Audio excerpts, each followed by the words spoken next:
교통수단의 발달로 지구촌이 좁아지고 있습니다. 그만큼 사람들의 이동도 빈번해졌습니다. 사람들의 이동이 빈번해지는 만큼 전염병의 확산 속도는 빨라집니다. 국경을 폐쇄해도 소용이 없습니다. 우리는 그것을 팬데믹이라고 부릅니다.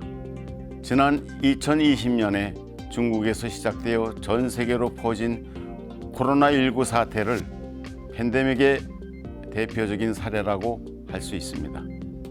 사람들의 생존을 위협하는 건 팬데믹 같은 전염병의 확산만 있는 것은 아닙니다. 세월호 사건과 같은 예기치 못한 대형 참사도 있습니다.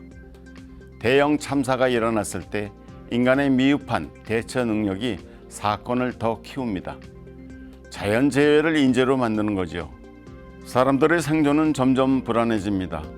사람들이 안전하게 머물 수 있는 환경이 줄어들고 있습니다. 그래서 오늘은 감염병, 사회적 재난 등 예측 가능성을 넘어 국민의 생명과 안전을 위협하는 사건, 사고로부터 국민들을 보호할 수 있는 개헌 방안에 대해 알아보도록 하겠습니다.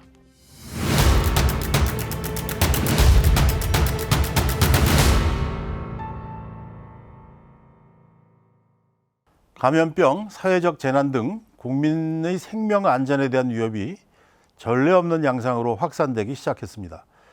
코로나19로 인한 팬데믹을 겪고 이제 끝인가 했는데 단지 이제 시작일 뿐이라는 얘기를 들으면 전율을 느낄 수밖에 없습니다.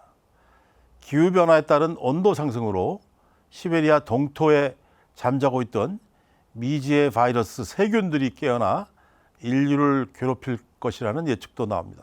다른 한편에서는 2016년 세월호 참사, 2023년 이태원 헬로윈 참사처럼 사회적 재난이 거듭되면서 사람들의 생명과 안전을 앗아가고 있습니다.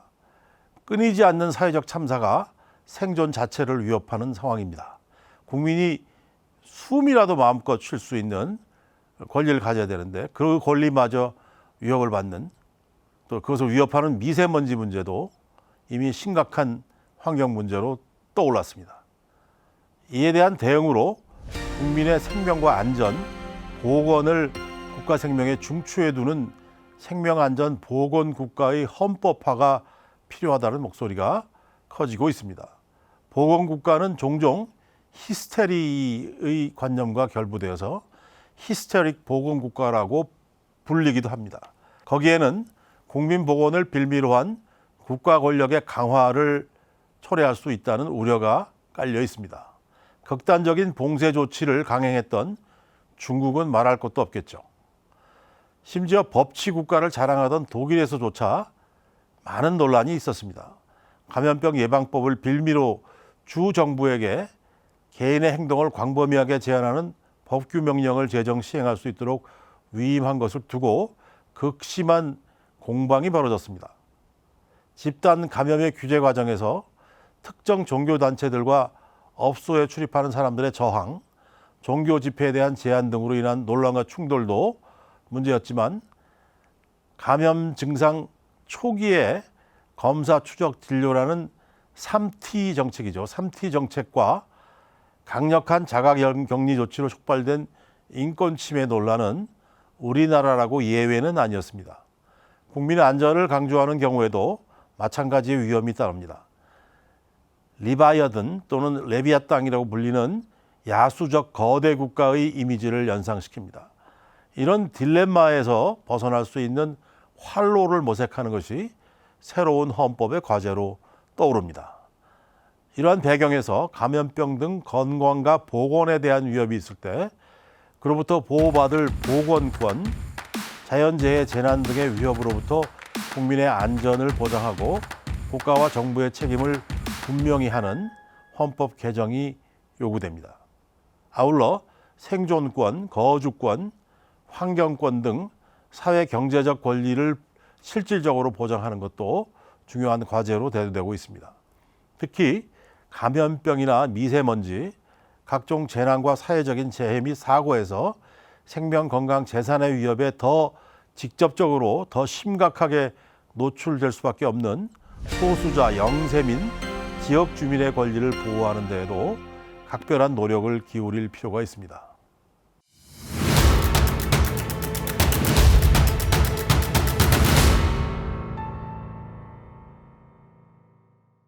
최근 헌법재판소에서 사형제 위헌 여부에 관한 공개 변론을 열었던 적이 있습니다.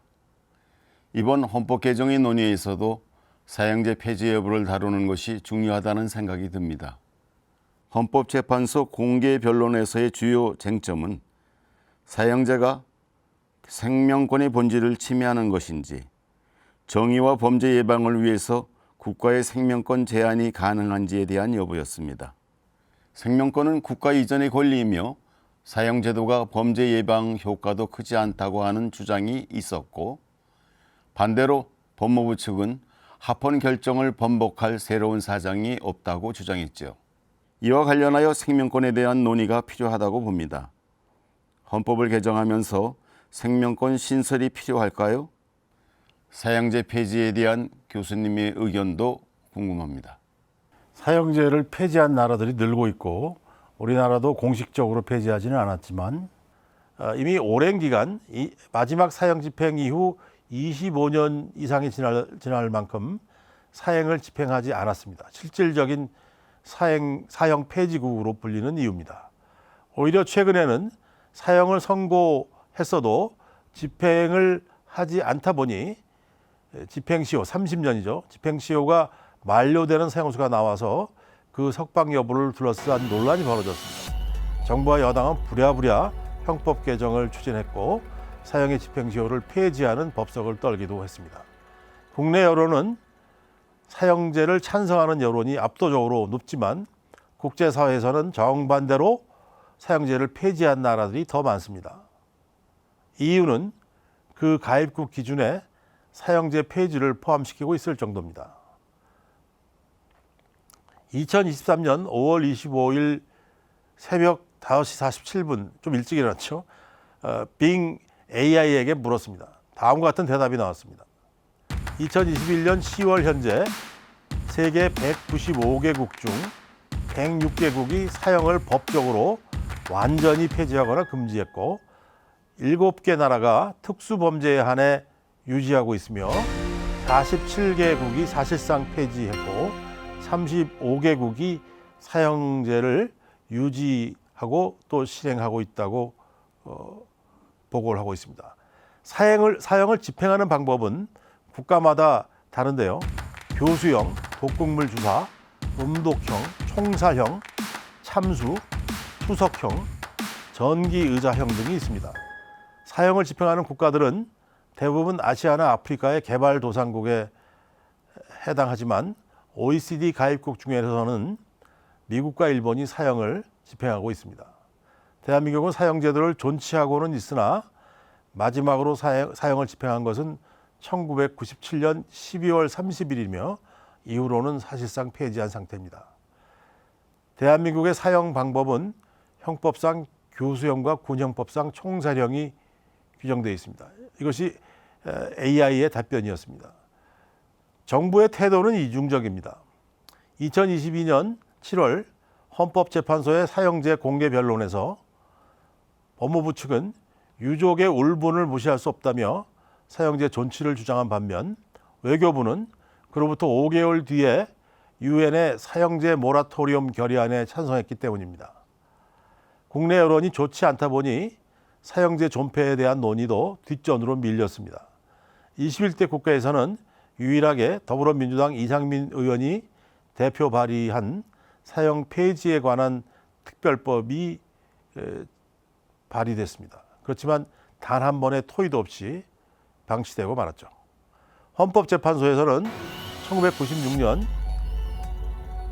그리고 2010년에 걸쳐 합헌 결정이 있었지만 2022년 세 번째로 사형제에 대한 위헌 여부를 심사하고 있어서 판례가 변경될지 귀추가 주목되고 있습니다. 인간의 가장 근본적인 권리인 생명권을 헌법에서 보장해야 한다는 당위는 누구라도 거부할 수 없다고 하지만 생명권이 절대적인 권리는 아니라는 주장도 있습니다. 생명권과 국가의 생명권 보호 의무는 인간의 존엄과 가치를 보장한 헌법 10조에 의해서도 정당화될 수 있습니다.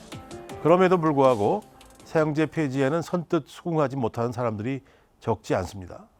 사형은 생명권의 본질을 침해하는 것이기에 생명권 보장과의 충돌이 불가피합니다. 그러나 우리나라에서 형법상 형벌의 한 종류로서 사형이 규정되고 있다고 해서 헌법상 기본권으로서 생명권을 부정하는 것은 아니라는 점은 거의 의견이 일치되고 있습니다.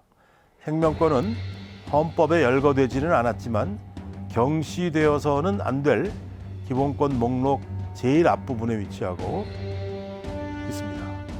국가안전보장, 질서유지, 공공복리를 위해 필요한 경우 법률로서 기본권을 제한할 때에도 결코 침해할 수 없는 자유와 권리의 본질적인 내용을 이루는 요소 또는 그러한 요소로 충만한 그런 권리입니다. 그렇기에 헌법에 명문 규정이 없더라도 생명권이 부정되는 것은 아니라고 볼 수 있습니다. 불문의 기본권이라면 이를 명문화하는 것이 당연한 일일 수도 있겠죠. 하지만 명문화하더라도 반드시 사형이라는 형벌을 법률로 규정할 수 없다는 결론이 나오는 것은 아닙니다. 가령 형법상 사형에 해당되는 범죄를 저질러 사형이 선고되어도 그것을 위헌이라 보지 않는 것은 그것이 형법이라는 법률에 명시되어 있고 또 죄형 법정주의의 틀을 벗어나지 않았다면 허용된다고 보기 때문입니다. 결론적으로 말해 우리나라에서는 사형제 폐지 여부를 둘러싼 사회적 논쟁이 아직 성숙한 단계에 이르지 못했고 또한 합의에 도달했다고 보기도 어려운 상태라고 판단이 됩니다. 이에 대한 사회적 합의가 어느 정도 성숙하게 되면 이것을 근거로 헌법 개정을 시도해 볼 수는 있겠죠. 그와는 별도로 헌법재판소의 판례가 변경된다면 그 역시 개헌의 중요한 변수가 될 수 있으리라고 봅니다. 헌법에서 생명권을 기본권으로 보장하는 방안으로는 생명권을 헌법상 기본권으로 보장하되 일정한 예외, 가령 불법적 폭력으로부터 방어하기 위한 정당 방위 혹은 긴급 피난의 경우에만 생명의 강제적 박탈을 허용하면서 이를 생명권의 침해로 볼 수 없다고 규정하는 방안, 유럽 인권협약의 방안, 태도죠. 극소수의 예외적 상황들을 제외하고는 사형제를 금지하는 방안, 유럽연합 기본권 헌장의 태도입니다. 이런 입법례를 검토해 볼 수도 있을 겁니다. 하지만 우리 헌법에 생명권이 명시적으로 보장된다고 하더라도 사형제에 대한 위헌 결정이 선고되거나 사형제를 폐지한다는 입법이 이루어지기 전까지는 우선 개별 법률을 정비하면서 사형을 법정형으로 하는 범죄 유형을 줄여나가고 그 적응 요건을 엄격히 하는 방안을 강구하는 것이 좋지 않을까요? 다른 한편에서는 영유아의 생명권, 생존권 보장이라는 절박한 과제에 국가가 적절히 응답해야 한다는 목소리가 그 어느 때보다도 높습니다. 신생아, 영유아의 생명은 친모조차도 함부로 할 수 없는 귀중한 생명입니다. 국가가 강력하고 실효성 있게 보호해야 합니다. 이제까지의 논의를 바탕으로 다음과 같은 조항을 신설하는 헌법 개정안을 제시합니다. 헌법 개정 제안안 제10조 A 제1항 모든 국민은 누구나 생명의 권리를 가진다. 제2항 국가는 생명을 존중하고 국민의 생명을 보호하기 위하여 최선을 다해 노력하여야 한다. 국민의 생명권이 헌법에 명문화된다면 5.18 민주화 운동에서의 국가 폭력을 헌법에 반하는 행위로 규정할 수도 있겠고 이태원에서 일어난 헬로윈 참사를 막지 못한 책임을 정치적 도의적 책임을 넘어 법률적으로도 따져 물을 수 있는 최소한의 토대가 되지 않을까 하는 생각도 해봅니다.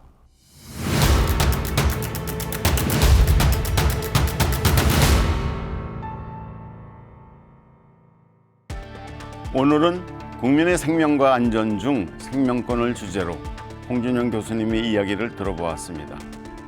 헌법에 생명권을 명문화해야 한다는 말이 매우 인상적이었는데요. 기존 헌법의 개정이 필요한 부분이 매우 많다는 것을 회차가 진행될수록 크게 느끼고 있습니다. 처음부터 완벽한 헌법은 없습니다.